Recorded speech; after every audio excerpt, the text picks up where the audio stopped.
Dalam Al-Quran, di Quran Surat Al-Imran 345, itu tertulis di sana. Dikatakan begini, saudara.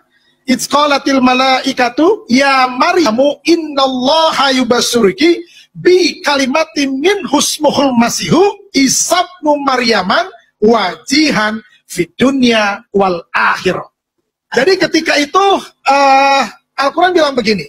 Ketika itu Allah berfirman kepada malaikat Jibril, hai malaikat Jibril, lu datengin deh itu Maryam dan katakanlah kepada Maryam, innallaha yubassuruki bi kalimatin min husmul masihu Isa ibnu Maryam.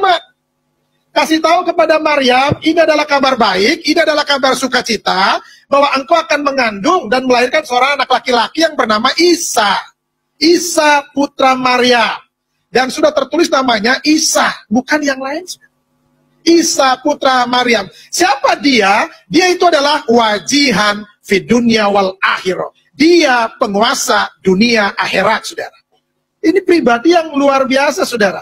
Itu sebabnya Al-Quran mengaminkan bahwa seluruh dunia, siapapun dia yang masih manusia, itu harus merayakan Natal. Yang masih manusia. Kecuali udah berubah. Kan gitu. Kenapa? Karena Al-Quran sendiri sudah menyatakan itu. Kok Al-Quran menyatakan itu ya? Yes, ini hal yang sangat penting. Kenapa yang dibawa? Keselamatan dunia ini. Manusia itu butuh keselamatan. Ketika manusia itu butuh keselamatan, apa yang harus dia lakukan? Dia harus mencari keselamatan itu. Bagaimana caranya mereka mencari jalan keselamatan itu? Ada yang rambutnya dibotakin supaya kudus, katanya. Ya kan? Ada yang harus menghadap ke arah mata angin, karena di sanalah ada Tuhannya untuk selamat.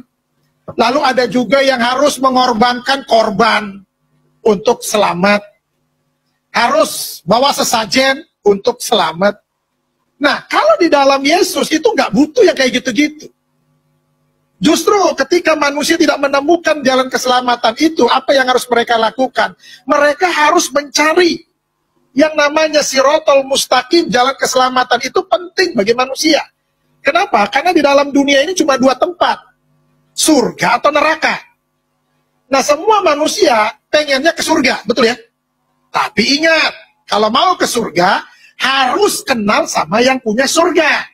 Kalau kagak kenal, ya mikir aja sendiri kan gitu. Makanya, dia harus hadir ke dunia ini, Tuhan harus jadi manusia. Kenapa? Karena dia sudah mengirim rasul-rasul, sudah mengirim nabi-nabi, tetapi manusia tetap keras kepala. Gak bakalan gue mau. Pokoknya gue mau suka-suka gue, semau gue, katanya kan. Lalu bagaimana? Ini Tuhan ini punya kasihnya begitu luar biasa. Yang tadi sudah disinggung, karena begitu besar kasih Allah. Apa yang Tuhan mau lakukan? Ini manusianya harus, semuanya ini harus masuk surga.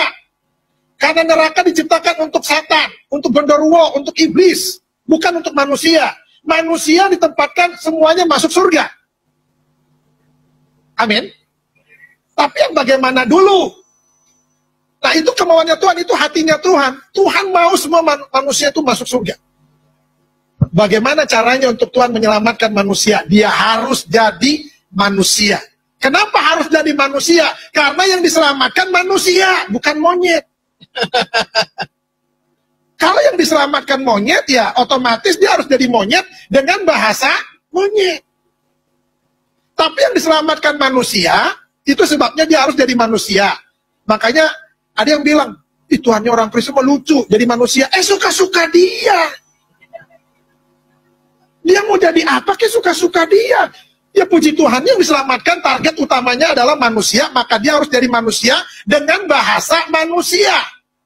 Dengan gaya hidup seperti manusia. Nggak mungkin dia datang sebagai roh. Kenapa? Ngeri. Ada suara, nggak ada wujud. Budi, ada suaranya, tapi nggak ada wujudnya. Bahaya kan ini? Nggak mungkin juga dia tiba-tiba datang, cring, jadi manusia dewasa. Kenapa? Karena manusia selalu mencari silsilah. Dia anak siapa? Bapaknya siapa? Tapi ada tuh yang model kayak gitu, Bang. Ada ya? Mr. Bean. Duh, Jatuh. itu manusia nggak jelas. Maka hidupnya juga nggak jelas. Yesus harus jadi manusia. Dengan bahasa manusia, untuk tujuannya cuma satu. Manusia harus diselamatkan dan dibawa ke surga. Makanya ini manusia yang sangat suci. Al-Quran bilang begini, saudara. Di dalam Quran surat Maryam 19 ayat 19 dibilang begini.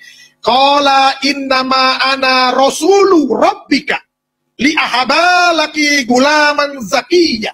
Artinya begini. Ketika malaikat Jibril diutus oleh Allah kepada Maryam, Jibril bilang begini, sesungguhnya aku hanya utusan Allahmu. Aku hanya utusan Tuhanmu. Ini kata Jibril. Untuk apa? Untuk menyampaikan anugerah kepadamu. Apa anugerahnya? Seorang anak laki-laki yang suci. Artinya, Yesus ini bukan manusia berdosa. Dan tidak ada dosa di dalam hidupnya. Itu sebabnya dia harus menyelamatkan. Kenapa dia harus menyelamatkan? Karena dia nggak berdosa. Yang bisa menyelamatkan manusia adalah orang yang nggak berdosa. Contoh, kalau saudara punya hutang, siapa yang harus bisa membayarnya? Tentunya orang yang nggak punya hutang dan bersih dari hutang. Kalau lu masih punya hutang, lu lalu mau bayarin orang yang punya hutang, gigi lu. Kenapa harus gigi? Lu aja masih punya hutang. Lu mau bayarin hutang gue? Yesus itu bisa menyelamatkan. Kenapa? Itu sebabnya dia disebut sebagai juru selamat. Kenapa disebut sebagai juru selamat? Karena dia tahu keselamatan. Nggak bisa orang itu nggak bisa disebut sebagai juru bicara. Kalau ngomongnya kagak jelas. Assalamualaikum, Mama Imu. Lah bagaimana dia disebut sebagai juru bicara? Mama Imu yang Mama Anya malam ini, Anya mau menyampaikan pesan dari Bapak Presiden. Lah, nggak bisa disebut sebagai juru bicara model begini, saudara. Amin. Yesus disebut sebagai juru selamat. Kenapa? Karena dia tahu jalan keselamatan. Haleluya. Nggak ada lain lagi. Di bawah kolong langit ini tidak ada nama lain yang dapat menyelamatkan seisi dunia. Itu sebabnya dia harus turun ke dunia ini untuk menyelamatkan manusia.